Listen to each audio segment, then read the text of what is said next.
exclusive news break that Republic has accessed of those WhatsApp chats that happened between Sushant's father and Rhea Chakraborty. Now the details on your screens of those two WhatsApp chats. One was sent by the father of Sushant Singh Rajput to Rhea Chakraborty, and the second message was sent to the former manager Shruti Modi. Now these are the details of the WhatsApp chats that were sent in November 2019. The revealing tests from last year that exposed that Sushant's father had tried to reach out to Rhea and her business manager Shruti Modi to inquire about Sushant's health. But he was unable to do so. He was concerned about his son's health and he was worried for his life, but there was no response that he received from Rhea and not even from Shruti Modi. Both of them snubbed Sushant's fathers, did not take his calls and messages, but also blocked him on WhatsApp. My colleague Ridham Anand Bhardwaj is also joining here on the broadcast, and our guests also with us on the broadcast. Before we take a look at the hearing that will be beginning shortly in the top court, Barnali Bansak is with us, Savio is also with us, and Swapnil Kothari. Good morning to you, all of you, for joining us here on the broadcast. Also, Prakash is with us, tracking all the developments from Bihar, and we have Nalini, who is tracking the updates from the top court in the hearing that will be beginning shortly. Now, in those WhatsApp messages that have now come out, we'll be talking in depth on this particular angle as well, because Swapnil, the messages that we have access till now were the red flags that were raised by the father, and that happened in November 2019. Rhythm, please do also come in, because the red flags that were raised, his father continuously tried to get in touch with his own son and was unable to do so. And that is the kind of control that Rhea had, not just over Sushant and his finances. And that is the testimonies that has been given by several people close to Sushant, saying that he was continuously changing his phone numbers.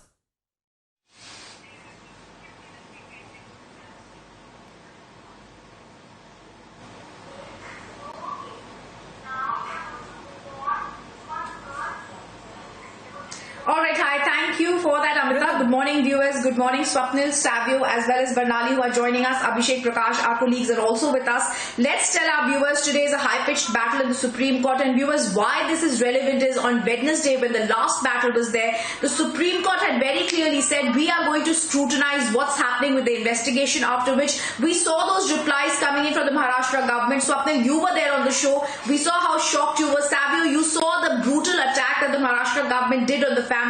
Now there are more WhatsApp messages, and Abhishek has seen them, Prakash has seen them. Prakash, in fact, before we go across to our esteemed panelists, our guests, I want to ask you this. These messages show what, Prakash, you have been trying and investigating for the more than past 55 days. It clearly shows now Rhea tried to block any sort of communication that could happen between the father and Sushant Singh Rajput, and it's very clear there was an attempt being made by Rhea Chakraborty, like the Bihar government has said, to alienate the family from the deceased actor, the actor whose death has happened in such circumstances that first it was called a suicide and now the nation says it was a murder. Prakash. Well, Rhythm, the apprehension was raised by Father Mr. K.K. Singh to both Rhea Chakraborty and Shruti Modi in his messages on, can you fix the audio? It is echoing in my ear. So, the apprehensions were raised by Father Mr. K.K. Singh on 25th November. And thereafter, there were messages flagged off by the family members on 25th February, raising a threat to Sushant's life. And these messages clearly show that the father tried to reach out to both Rhea Chakraborty and Shruti Modi, and he was aware about the treatment being meted out to Sushant Singh Rajput, and he wanted to go to Mumbai and check the whereabouts of his son and his health condition. And he wanted a flight ticket, but he was denied that. And he even told Rhea Chakraborty that you are living in as a friend, but what you are doing and how you are getting him treated, I have the right, I have the fundamental right to know about it because he is my son. And since Sushant had also expressed his concern that he was concerned for his life and flagged off to his parents. And thereafter, the family members raised an alarm to the Mumbai police, but no action was taken. And in March also, Sushant had flagged off that he was the Rhea and the family members are trying to put him in mental asylum. So even then, the police did not take any action. Yes. Now, this goes to show that the family had already flagged it off. Now, as a matter of fact, Rhea Chakraborty yesterday files an affidavit saying that she is undergoing media trial. And in the name of media trial, she wants to get the case transferred to Mumbai. So this particular message clearly shows the fact that it's not media trial. The family was well aware about the fact in November. They tried to reach out to Rhea Chakraborty, but in vain, and Rhea Chakraborty had alienated all the family members from Sushant Singh Rajput, and thereafter, in desperation, the family members flagged it off to the Mumbai DCP, raising an alarm that Sushant had a threat to his life, and thereafter the sisters reached in Mumbai. They tried meeting Sushant, but Rhea did not allow the sisters and the brother-in-law to meet Sushant Singh Rajput. So this breaking news today morning, since morning at 7:30 itself, is a huge development when it comes to the father's message. This is the first time that the father's message has come to the fore. And earlier we have seen rhythm that Sanjay Raut, the Sena spokesperson, making slanderous attack on Sushant Singh Rajput's father. And yesterday the family also, the Neeraj Singh Bablu, BJP MLA, who happens to be Sushant's cousin, had attacked Sanjay Raut, saying that if he doesn't seek a public apology, then he will file a defamation suit and lodge an FIR in the police station. Right. So, as we have already said, that it's a match fixed, and they are on the same page. That is why the petition of Rhea Chakraborty and the Mumbai police is also the same. Mumbai police have also already been exposed because the DCP, Abhishek Trumukhoe, called up Rhea Chakraborty, who is the prime suspect, multiple times. And never in my journalistic career I have seen that an IPS officer Prakash, talking to the prime so suspect crucial, 5 times. Generally it is the IO or the SHO, even if he calls for interrogation. So the Mumbai police is thoroughly exposed. They are trying to block the investigation, watch up the investigation, as well as they're tampering with the Prakash, evidence. that's And that one is thing where we in need the to issue of see. jurisdiction And would be heard today on the Prakash, petition of Rhea that's Chakraborty. exactly what will also Await be a seen directive in the from the court. Supreme Court today. Prakash, that's exactly what we shall see, because what you've said here is very crucial. When you're saying that this is what Swapnil, I want to come to you now. The Mumbai police's cover-up has been exposed. Over the last few days, Swapnil, we've been speaking with you, and this is one point you've also raised here. The Mumbai police shoddy investigation has to be looked at. What do you think is going to happen in the Supreme Court today? The CBI has already begun its investigation. The central government or the CBI would be present there. Top legal eagles are going to represent the Maharashtra government today. Viewers, let's also tell you, Dr. Abhishek Manu Singhvi is going to be representing the Maharashtra government. For the Bihar government, we have former Additional Solicitor General Maninder Singh, who's going to be present. For Rhea, there's Senior Advocate Sham Diwan, who's going to be present. And for the family, Senior Advocate Vikas Singh, who's also former Additional Solicitor General. Swapnil, how are you looking at today's hearing? Because now we have to see how the Supreme Court, after scrutinizing the sealed cover report by the Mumbai police, is going to move ahead.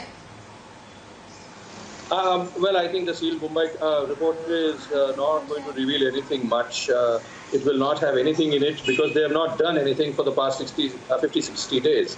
As the saying goes, that it takes two to tango. So, the affidavit of the Maharashtra police and the affidavit of Rhea is going to be more or less similar, because obviously they are working in concert towards this kind of towards the kind of situation where one is saying that Mumbai police should have this jurisdiction, and it has it, and it has raised some legal points about it, and it but the point is that when you look at these two things, and when the Mumbai police has done nothing, the Supreme Court is going to say, okay, obviously there is some sort of a marriage between these two, and since they are acting in concert, the best thing to do is not to have the Mumbai police at all into the picture, and at the same time, then what will go against these in the minds of the Supreme Court more than the two similar affidavits will be the fact that in the 16-page affidavit of the Mumbai police, of the Maharashtra government rather, what happened is that the 16 pages were devoted to bashing the other agencies rather than concentrating or stating its own positives that, we've done this or we've done that.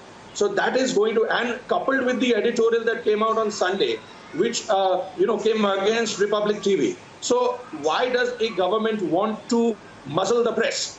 That will be the simple question asked by the Supreme Court. And to that, both Rhea's lawyer, more so the Maharashtra government's lawyer, Mr. Abhishek Manu Singhvi, will have a tough time answering. I mean, I don't think you can, regardless of how so ever good you may be at law, it's very difficult for you to come to a very, very logical point or trying to convince the court that this is the reason why we are trying to muzzle the press. So it's a no-brainer that the way for CBI has been already paved since the last couple of days with all these activities, or so should I say, by the inactivity. And more so, one of the other clinchers would be that post-Republic TV's relentless coverage on Disha Salian as well, and as to how that is the primary case that needs to be solved, paving the way for Sushant's case to be solved.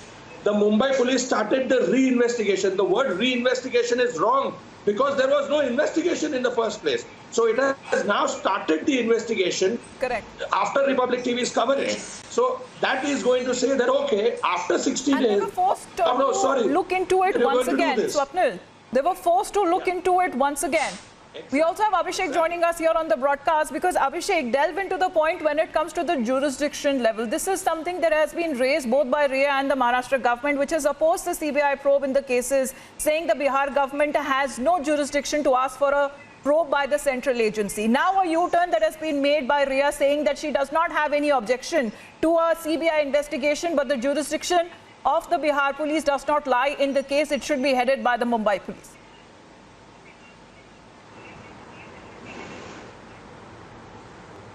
Well, Amita, we have to remember that earlier there was an issue of jurisdiction because there was one FIR with the Bihar police and there was none with the Mumbai police, which was carrying out its preliminary inquiry for almost 2 months. But now there is a proper FIR which is with the CBI. So I believe that the Supreme Court weighs in all the options and goes through the petition of Rhea and the extra affidavit that she has filed. And also remember the investigations that have been carried out by Republic TV, almost 100 plus questions, proper police investigation questions asked and unraveled with over 3 dozen investigations carried out by our investigative team of reporters. The Supreme Court would be concerned about the manner in which Mumbai police has conducted itself, the latest being revisiting the Disha Salian case. So I believe in some, I would say, and Rhythm can actually, throw more light on it, whether it's a clear case now because CBI has jurisdiction over the entire country. One state government from where the victim belonged has already transferred the case to CBI. Whether it can be a court-monitored probe or whether the Supreme Court can itself decide that let it be investigated properly by the CBI, in which case obviously the state government would have no option but to agree. So I think the Maharashtra government and Rhea's case is on a bit of a thin ice in the backdrop of all the information that has unraveled over the past fortnight substantially because of the work we have done and our reporters and the investigative team has done. What is important is that the stance that Rhea has taken, in fact the stance that the Maharashtra government has also taken is a giveaway of the fact that there is something amiss, there is something that they are trying to hide, and that is something I believe perhaps would be weighing heavily on the mind of the justices in the Supreme Court when the matter comes up.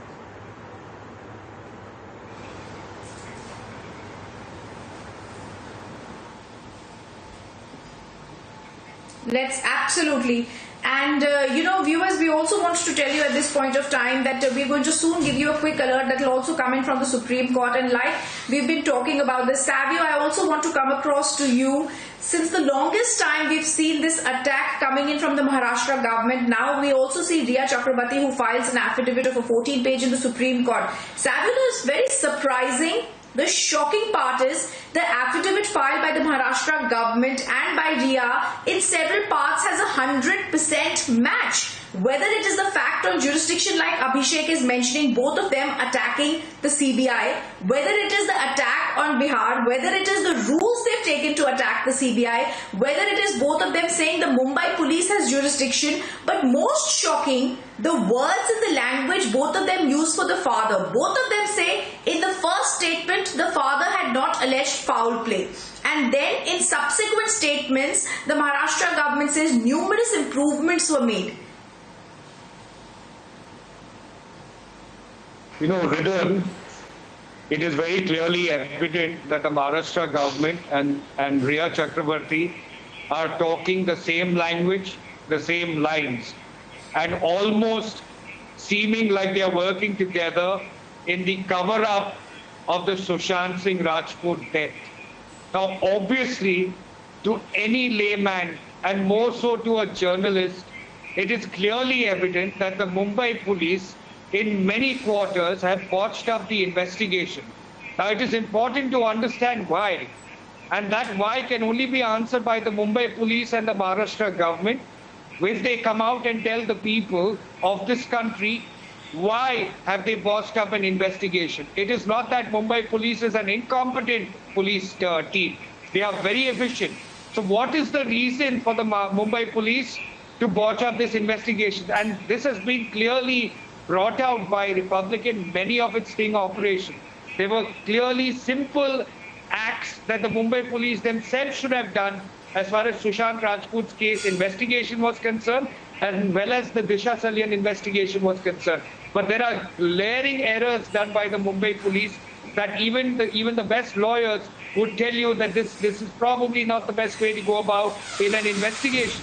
So with Republic bringing this out, it is clear that Maharashtra government, because they seem to be protecting somebody, and Rhea Chakraborty wanting to protect herself and the people involved in this, are definitely hand in glove. So there's a cohesive working happening between the Maharashtra government and Rhea Chakraborty. And as you rightly said, the attack on the family by the Shiv Sena is a low, is a real low, and it's absolutely disgusting, because you don't attack the family of somebody who's lost a child. They're only asking for justice.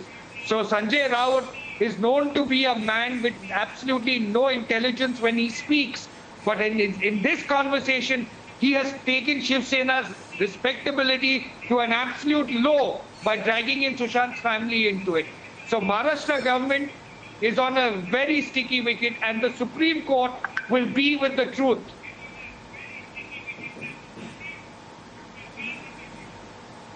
Absolutely. And like you're saying, this is what we need to see. Viewers, we're also going to request our guests, our reporters, our senior editors, all of them to stay on with us, because after a short break, we're going to look at the WhatsApp clincher. We're going to look at all the stings we've done. We're going to look at Republic TV's SIT's investigation. Of course, all eyes are going to be on that hearing that could possibly start at the top court of the country in 1 hour.